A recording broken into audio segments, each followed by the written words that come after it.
السلام علیکم۔ آج آپ کی خدمت میں ایک بہت ہی خاص اور مجرب وظیفہ لے کر حاضر ہوئی ہوں۔ یہ روحانی وظیفہ اللہ تعالیٰ کا ایک نام کا وظیفہ ہے۔ تو یہ وظیفہ جو کوئی بھی کرتا ہے چند دنوں میں، جسے کہ 5 دنوں سے منسوب کیا گیا ہے، چند دنوں میں وہ شخص اتنا مال و مال ہو جاتا ہے کہ اسے خود کو سمجھ نہیں آتی کہ یہ رزق کہاں سے آ رہا ہے۔ اللہ تعالیٰ کی ذات جو کہ انسان کے لیے رحمان ہے، رحیم ہے، وہ اپنے بندے کو اپنا نام پکارنے پہ اس قدر رزق فراہم کرتا ہے، اس قدر وافر رزق عطا فرماتا ہے کہ بندہ اپنے رب کا شکر ادا کرتے کرتے نہیں تھکتا۔ تو آپ لوگ یہ وظیفہ ضرور کریں،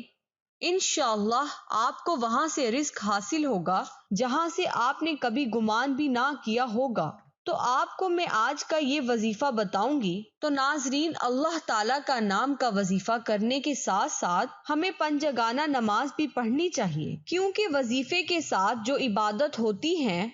وہ بھی بہت زیادہ ضروری ہوتی ہیں۔ خاص کر کے عبادت کے بعد جو دعا مانگی جاتی ہے، اس دعا کی الگ ہی بات ہے کہ اللہ تعالیٰ کی عظیم رحمتوں کو جو باوجود گناہ اس کے حال پر رحم کرتا ہے، اس کو یاد کر کے ہر وقت شرمندہ ہوتے رہنا چاہیے، اور جس کے لیے دعا کے دروازے کھلتے ہیں، اجابت قبولیت کے دروازے بھی کھل جاتے ہیں۔ تو شروع میں اللہ تعالیٰ کو اس کے محبوب نام سے پکاریں۔ رسول پاک صلی اللہ علیہ وآلہ وسلم فرماتے ہیں، اللہ تعالیٰ نے اسم پاک الرحمن الرحیم پر ایک فرشتہ مقرر فرمایا ہے کہ جو شخص اسے 3 بار کہتا ہے، فرشتہ ندا کرتا ہے، مانگ کے تیری طرف متوجہ ہے، تو اور بار بار دعا کی قبولیت میں بہت اثر رکھتا ہے۔ قرآن مجید میں اس لفظ مبارک کو 5 بار ذکر کر کے اس کے بعد ارشاد فرمایا کہ ان کی دعا قبول کی۔ ان کے رب نے امام جعفر صادق رضی اللہ تعالی عنہ سے منقول ہے کہ جو شخص اس وقت 5 بار یا ربنا کہے، اللہ تعالیٰ اسے اس چیز سے جس کا خوف رکھتا ہے امان بخشے، اور جو چیز چاہتا ہے عطا فرمائے۔ پھر یہ آیتیں تلاوت کی، اور اسماء حسنی کا فضل خود پوشیدہ نہیں، یعنی اللہ تعالیٰ کے مبارک ناموں کی فضیلت اور ان کی برکت تو ظاہر ہی ہے۔ تو اللہ کا نام لے کر جو بھی بندہ دعا مانگتا ہے، اس کی وہ دعا قبول کر لی جاتی ہے۔ صحیح حدیث میں نبی کریم صلی اللہ علیہ وآلہ وسلم نے تعلیم فرمایا کہ یوں دعا کی جائے، الہی میں تجھ سے مانگتی ہوں اور تیری طرف توجہ ہوتی ہوں، تیرے نبی محمد صلی اللہ علیہ وآلہ وسلم کے وسیلے سے جو مہربانی کے نبی ہیں، یا رسول اللہ صلی اللہ علیہ وآلہ وسلم، میں نے حضور کے وسیلے سے اپنے رب کی طرف توجہ کی اپنی اس حاجت کی کہ میرے لیے پوری ہو جائے میری یہ حاجت۔ صحیح بخاری میں ہے کہ امیر المومنین حضرت عمر رضی اللہ تعالی عنہ نے یہ دعا کی کہ الہی ہم تیری طرف توسل کرتے ہیں اپنے نبی صلی اللہ علیہ وآلہ وسلم کے چچا حضرت عباس رضی اللہ تعالی عنہ سے، تو اللہ کے جو نیک بندے ہوتے ہیں ان کے وسیلے سے بھی دعائیں مانگے تو وہ دعا قبول کر لی جاتی ہے۔ تو حضور غوث رضی اللہ تعالی عنہ فرماتے ہیں کہ جو کسی تکلیف میں مجھ سے دعا مانگے وہ تکلیف دور ہو،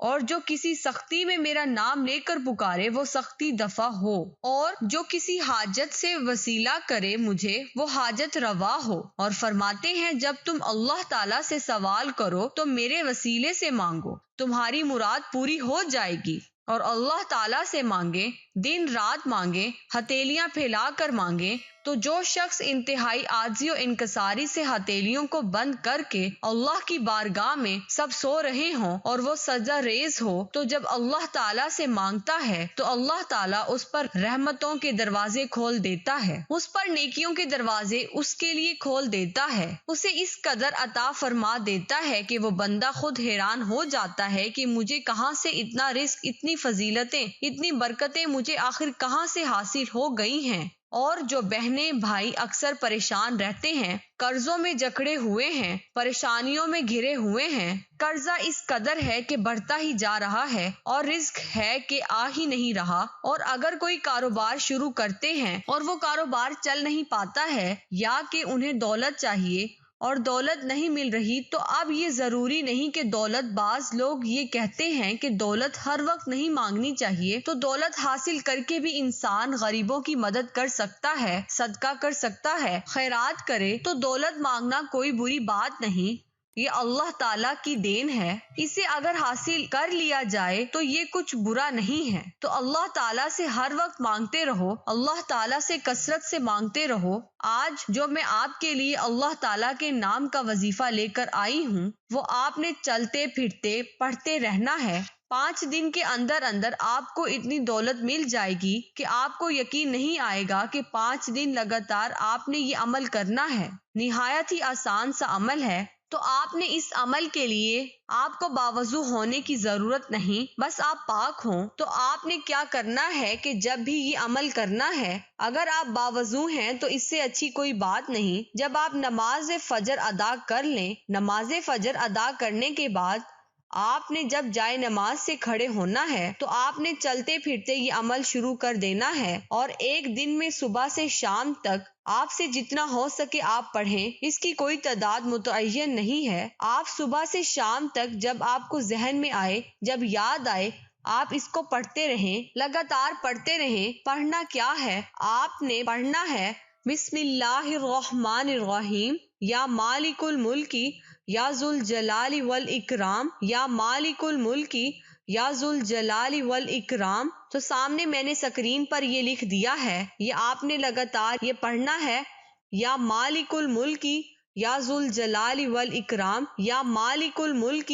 یا ذوالجلال والاکرام۔ اور جب بھی آپ نے یہ شروع کرنا ہے، اس کے اول اور آخر میں 11 مرتبہ درود پاک پڑھ لینا ہے، اور میں نے آپ کو جیسے کہ پہلے بھی بتایا ہے کہ اس کی کوئی خاص حد نہیں ہے، خاص کوئی اس کا ہنس نہیں ہے، اتنا ہی پڑھنا ہے صبح سے شام تک جس قدر ہو سکے۔ تسبیح اپنے ہاتھ میں پڑھ لیں اور کوشش کریں کہ زیادہ سے زیادہ اس اسم کو پڑھتے رہیں۔ آپ دیکھیں گے کہ اس قسم کی ایسی برکات ظاہر ہوں گی کہ 5 دن کے عمل سے آپ لوگ کروڑ پتی ہو جائیں گے، ارب پتی ہو جائیں گے۔ لیکن آپ نے یہ کرنا ہے، آپ کے ہاتھ میں پیسہ آتا جائے، سب سے پہلے اس رزق میں سے آدھا رزق، آدھا پیسہ، آدھا جو ہوگا آپ کے کاروبار میں حصہ، جو بھی پیسہ وغیرہ آئے گا، جو بھی برکت آئے گی، وہ اپنے کسی غریب محتاج کو صدقہ کر دینا ہے۔ انشاءاللہ اس صدقے کی برکت سے اللہ تعالیٰ آپ کو اور زیادہ عطا فرمائیں گے۔ اے اللہ، جو میرے مقدر میں نہیں لکھا اس کی کوشش اور تمنا میں مجھ کو مبتلا نہ کرنا،